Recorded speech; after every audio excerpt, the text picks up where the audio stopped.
is Puritans Radio. It's not just about the football. It's now time for a little thing that we introduced at the last show, where Deborah dishes on food, and Deborah's come up with a masterstroke this week because she's managed to combine food and travel. So I'm going to shut up and hand over to Deborah. But I may, you know what I'm like. I suspect you won't last that long because this is a topic that has you written all over it. Peter had mentioned to me that he was heavy on food this week and light on travel, which prompted me to go out into Google, as I want to do. And I came across a list that I was very excited about initially, entitled 50 Best Foods Worth Traveling to Gorge On. And it was by CNN Travel, and I was excited to see this list because I will travel for food. I have not been unknown to start my holiday planning with looking up regional specialties and local dishes. And then I clicked through to the list, and I saw it started, number 50 was buttered popcorn from the U.S. And I like popcorn, but I'm not going to get on a plane for popcorn. No popcorn is going to be worth that. I was then further disappointed to see that potato chips was also on the list. So I decided I would look through the whole list and I would come up with the ones that I thought were worth traveling for. And I'm sure Peter has traveled for some of these. The first one on the list that I agreed with was paella, which has to be eaten in Spain, specifically in Valencia. But Peter now has a look on his face, which indicates I may not be on the same page with him about that. No. Valencian paella, that's okay? I've eaten paella, but it was in on a beach in Menorca. We'd been on a boat trip. And they cooked it on the beach whilst you had to swim. But was that particular paella worth getting on a plane for? Would you go do it again? I was recovering from a suspected heart attack, so diving off the boat and swimming ashore was not a very good idea. Sorry, I've interrupted already. That's okay. I will do, because that's fine. If you're going to mention stuff that I've travelled to eat, I will do. Yeah. That's why I picked this list. But of course, having seen paella on the list, and I'm very much a fan of the throw everything into a pot foods, I glanced through and I was surprised to see nowhere on the 50 best foods list was cassoulet, which I found shocking. I mean, even if we're not talking about foods worth traveling for, if we're talking about the 50 best dishes in the world, cassoulet as a dish it's central, it's famous, it's delicious, even when done sort of half well. But they didn't have it on the list. It's again, sorry, I'm going to keep interrupting you.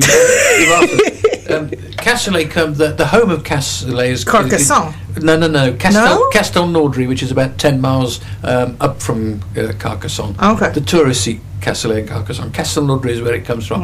But I went there once and I had a cassoulet. And you know what it's like when you have a big dish put in front of you and you start eating it, and half an hour later there's as much there as when you started. Somehow this has been refilling, and I know I've been eating it. Cassoulet is one of those things. Yeah.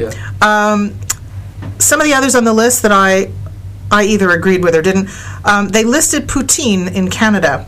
Now, poutine is really, really good if you're into carbs, which I am, or you have a hangover, which sometimes I do. It's basically French fries smothered in cheese curds and gravy. It's not something you would sort of eat unless you were suffering from a hangover, but it's one of the perfect foods if you are. It's worth traveling for? Possibly. Well, no. But I can see how it ended up on the list. Because, people look back on poutine, and they're obviously looking back on the whole experience that led them to it. So maybe they had a good night. I don't know. Pho, or pho, I guess it's pronounced, in Vietnam. Every time I see one of these lists, people mention it. I've had a lot of different South Asian food. I've not had pho. And how do you spell that? It's spelled P-H-O. But every time I see it, they put a pronunciation thing in it, and they pronounce it pho, F-U-H. Not being Vietnamese and not actually knowing anyone who is, I have no way of checking that. But fish and chips from Britain was on the list. I've been told... Now, I've had fish and chips, obviously. I've had them in Whitby, which was very good, but I've also had really bad fish and chips. So if I was going to travel for fish and chips, I'd have to know it was like the best fish and chips in the world. I think you might have found that you did do A.A. Gill, who died a month or so ago. the last meal he had, or the last meal that he went out to eat before he died, was with his mates Clarkson, and they went to Whitby. To Trenchers? I think so. Because that's where I went. Yeah, that's where you've been. Yeah. You have done something I haven't. You have travelled to the best. I've eaten fish and chips everywhere. Yeah. But I've never been to Whitby, and that's. It was one of the first stops when we went did our road trip to Scotland. We went up through Whitby. No, or was that a different trip? Anyway, it was Neil's idea to go Whitby because he'd been to Whitby to Trenchers, and he said if you were going to do it. They give you a choice there. You can have them either cooked in beef dripping, or you can have them cooked in sunflower or corn oil. Yeah, I had it in the beef dripping. Yeah, it was huge. You didn't have the vegan option then. No. No, but it was enormous. It was like the fish and chips that had eaten Rhode Island. It was massive. The other thing they had from Britain on the list was buttered toast with Marmite. And I know Marmite's one of those things, people either love it or they hate it, but I don't know anybody who'd get on a plane to travel to it. This seemed a bit strange. You know where Marmite comes from, do you? Isn't it yeast? It's yeast or something. It's from a process. It's a leftover from a process. More or less. It's when they make a barrel of beer. Yeah. It is the gunge, for want of a better word, at the bottom. People like it. But there's so many things. There's lots of things you can do with Marmite that. Okay, well, I'm going to leave that to you. I'll leave that to you then. There was hamburger got on the list. Now, I like hamburgers. I like hamburgers a lot. And I will drive a considerable distance to get a decent hamburger. I'm not going to fly to Germany, which is where they had on the list. It said hamburger in Germany, and their rationale seemed to be that people will buy burgers more than anything else. But those are McDonald's burgers. I don't think anyone would travel for a McDonald's. You don't have to travel for a McDonald's burger. Neapolitan pizzas were on the list, but specifically from Naples. Yeah, you have to eat them in Naples. I've not been to Naples. Yes, Peter's been to Naples, of course. And had pizza, yeah. Okay, was it good? Yeah, I can't remember it, but it wasn't bad. The number one dish on both CNN's original list and the Reader's Picks list that they came out with later was rendang from Indonesia. I've not had Indonesian rendang. There's a lot of South Asian food on the list. Things, a lot of food from Thailand especially. Can you get it in Wagamama? I'm sure. What can you not get in Wagamama? A decent meal. Well, no, I think it has its place. Yeah. If your choice is Wagamama and McDonald's, I'm going to Wagamama. Yeah, fair comment. Peking duck in China. I've not had it in China, but apparently the Peking duck in China is worth traveling for. I've had it in Chinatown, yeah. Chocolate in Mexico is what they have here on the list. I assume they mean drinking chocolate. It's not what I would pick as the dish I would travel to Mexico for. No, I think they mean dark chocolate. They use chocolate. Chocolate and chili is a classic combination. Right, which is mole sauce. Yeah. If you want a really good mole sauce, I'm not saying they don't exist outside Mexico, but there can be over 100 ingredients in a mole sauce. So if you want a really good mole sauce, you got to go to Mexico and find someone's grandmother who's still making it like her grandmother showed her. That's worth getting on a plane for. You don't need to go to Mexico for chocolate. You just go up the road to Bourneville to Birmingham. With Cadbury's. But there's been a bit of a scandal because the dairy milk, if you go and buy Cadbury's dairy milk in Aldi or Lidl, it's made in Poland now, not in Bourneville. And James Cadbury, who lives locally at Shepford, has started doing a really nice chocolate that is mail order, letterbox size. You don't need to be in to take the delivery. It just comes straight in an envelope. It's all going to be better than the chocolate in the United States. It's all going to be better than the chocolate in the United States. You don't need to go to Mexico. Apparently, Kahlua pig, which is only available commercially in Hawaii, it's the spit-roasted pig that they cook over the banana leaves and things like that. That was very high on the list. Everyone said, you should travel for that because it's a whole event. That's the big pig roast. Yeah, that's probably the first. Yeah, I mean, going up to Whitby is not really traveling, but going to Hawaii for pig. Yeah, I'd do that. Yeah, I'm a big fan of suckling pig, which is very difficult to get hold of. I don't think. I don't think I've ever seen it anywhere. But you probably have to seek it out. You can buy it online.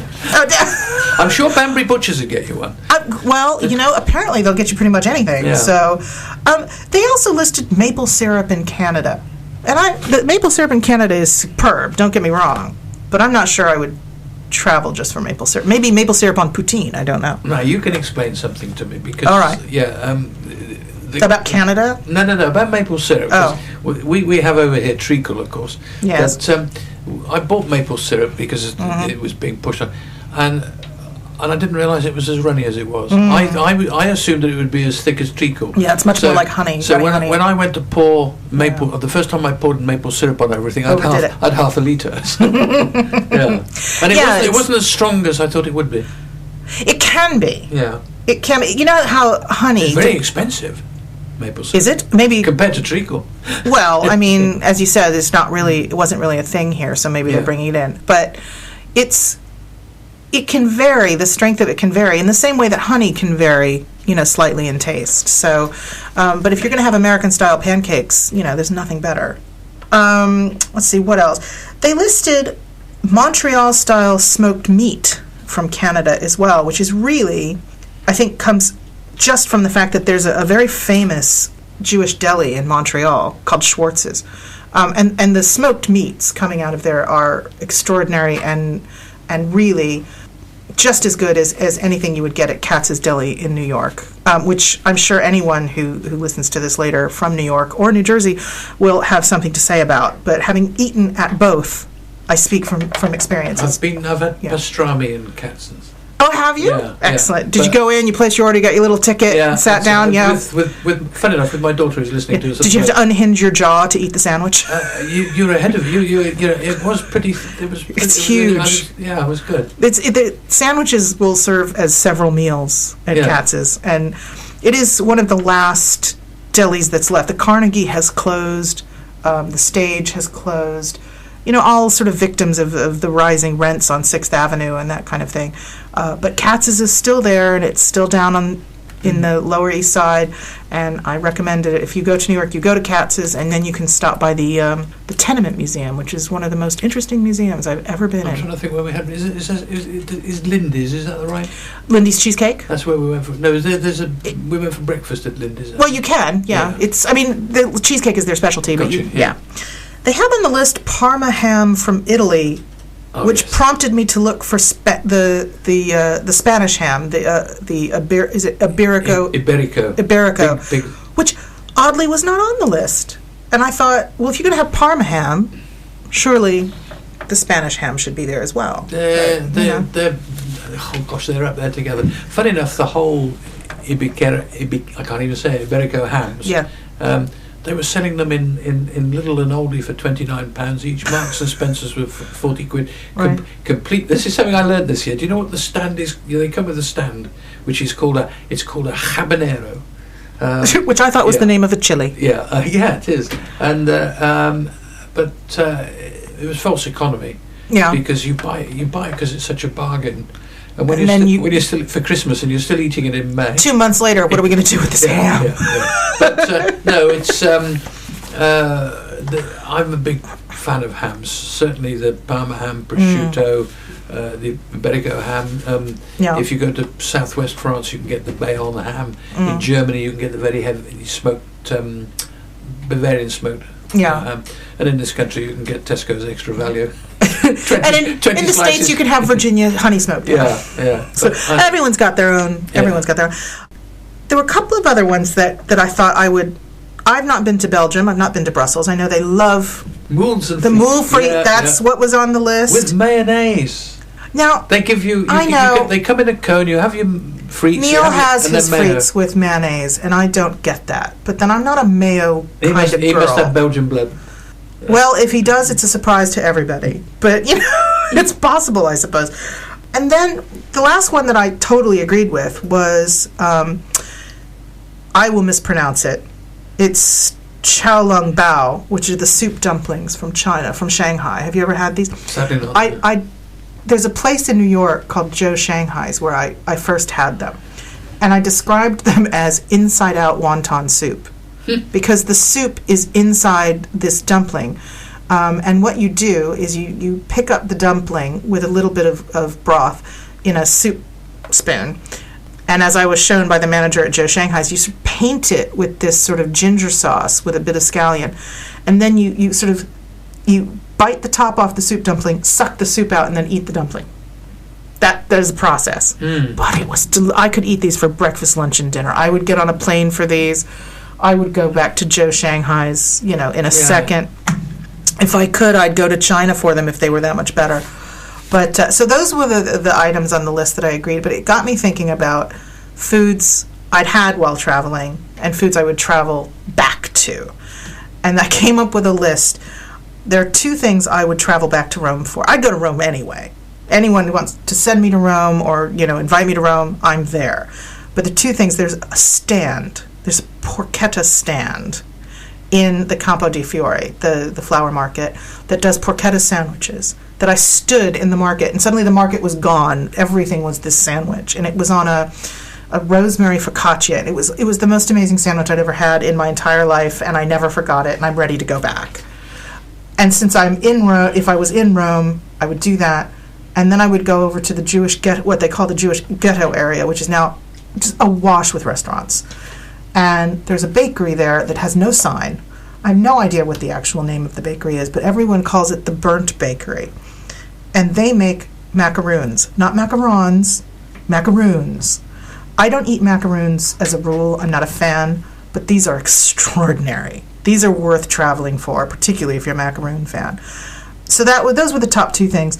I would go back on a crystal cruise just to eat their shredded Asian chicken. Can I just interrupt you also? Yes. Still in Rome? You can't beat. Porchetta takes us back to the suckling pig. Yes. Which I had a porchetta in last year, just north of Milan, shared with about 90 people. It's fantastic. On pork products, Italian pork products, have you ever eaten zamponi? No. Zamponi is absolutely delicious. It's a pig's trotter that's been deboned and boiled and then stuffed with force meat, and then they slice it very thin. It just melts in your mouth. Oh gosh! No, I've never even heard of that. Yeah, stuffed pig's. I'm going to add that to my Rome list. Yes, zamponi. It sounds far not a more, Zamboni. That's something else. It sounds better. It sounds better than stuffed pig's trotter, which is a delicacy up in Birmingham, by the way. I'm coming to the conclusion that everything is a delicacy up in Birmingham. Every time we turn around, you can get that in Birmingham. What can't you get in Birmingham? I'd stumped you. Yeah, I'll think of something. Let's see, the other things, I love a really good roast chicken, and my mother and I have been on a many, many year quest to find the perfect roast chicken. I believe I found it at a place called Next Door in Northbrook, Illinois. Mm-hmm. Small. It belongs to the people who run a much bigger restaurant. It's the space next door, which is why they call it that. And although I've had really, really good roast chicken in many other places, this roast chicken I would totally travel to go have again. And then the last thing on my list was grilled octopus. I wish I could remember the name of the restaurant. It's an open-air restaurant in Jaffa that I will have to one day find again, but it's absolutely extraordinary. But a lot of people had a vast array of food that they would travel for. Neil mentioned cassoulet from Carcassonne. Mm-hmm. He also talked about pork products and tapas at Pinocchio's in the food market in Barcelona. That was his. The Buccheria, yeah. Yeah, and Trenchers in Whitby came up. Can I have yep. I can't believe how quickly the time's gone. It has. See, I told you. You told me to natter on, and I did. The three things on your list that I would travel for. Yes. I'm certainly taken with I forgot what you called it, the pig in Hawaii.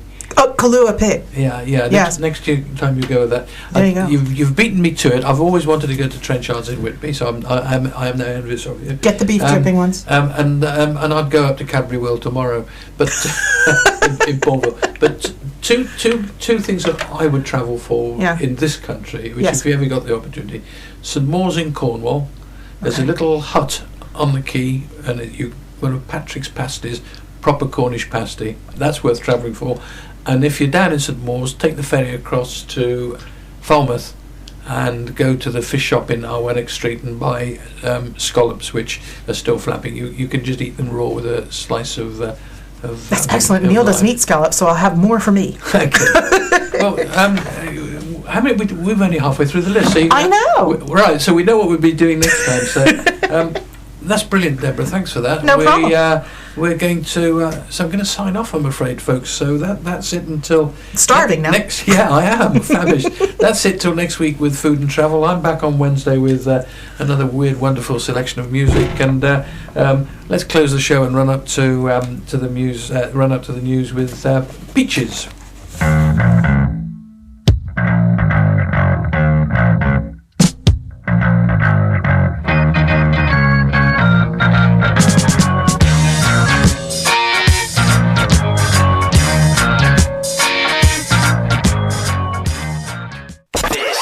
Puritans Radio.